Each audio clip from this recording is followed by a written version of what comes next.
ప్రభు వాక్కుకు అనుగుణంగా ప్రార్థించు, దైవ చిత్తానుసారంగా జీవించు. క్రీస్తు నాథుని యందు ప్రియమైన సహోదరి సహోదరులారా, తపస్సు కాలం అనే అనుగ్రహ కాలాన్ని మనకు అందించిన ఆ దేవుడు ఈ తపస్సు కాలంలో మన శోధనలను జయించడానికి ప్రార్థన అనే ఆయుధాన్ని మనకు అందిస్తున్నాడు.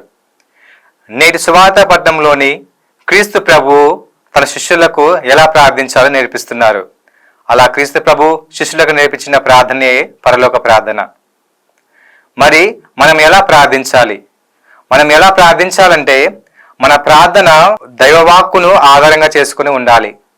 మన ప్రార్థన దైవ ప్రణాళిక ప్రకారం ఉండాలి. మన ప్రార్థన దైవ వాగ్దానాలకు అనుగుణంగా ఉండాలి. అలా ప్రార్థిస్తే దేవుని చిత్తము మన జీవితంలో జరుగుతుంది. ఉదాహరణకు మనం మార్కు సువార్త 14వ అధ్యాయం 26వ వచనంలోని చదువుకుంటాము. క్రీస్తు ప్రభు గెత్సేమనే తోటలో ఆవేదన పొందే సమయంలోని తండ్రి, సాధ్యమైనచో ఈ పాత్రను నా నుండి తొలగించుము అని ప్రార్థిస్తున్నారు. అలాగే చివరిగా తండ్రి, నా చిత్తము కాదు నీ చిత్తము నెరవేరును గాక అని ప్రార్థిస్తున్నారు.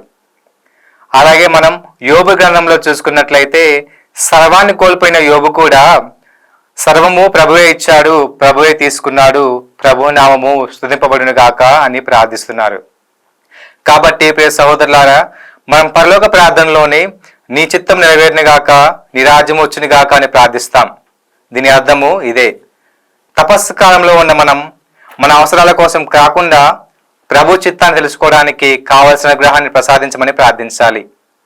మరి మన అవసరాల సంగతి ఏంటి అని మనం ప్రశ్నించుకుంటే మత్తయి సువార్త 6వ అధ్యాయం 26వ వచనంలోని ఆకాశ పక్షులకి ఆహారం పెట్టే దేవుడు నీ అవసరాలను తెలుసుకోలేడా అని ప్రభు మనకు ఆ సువార్త పట్టణంలో తెలియజేస్తున్నారు.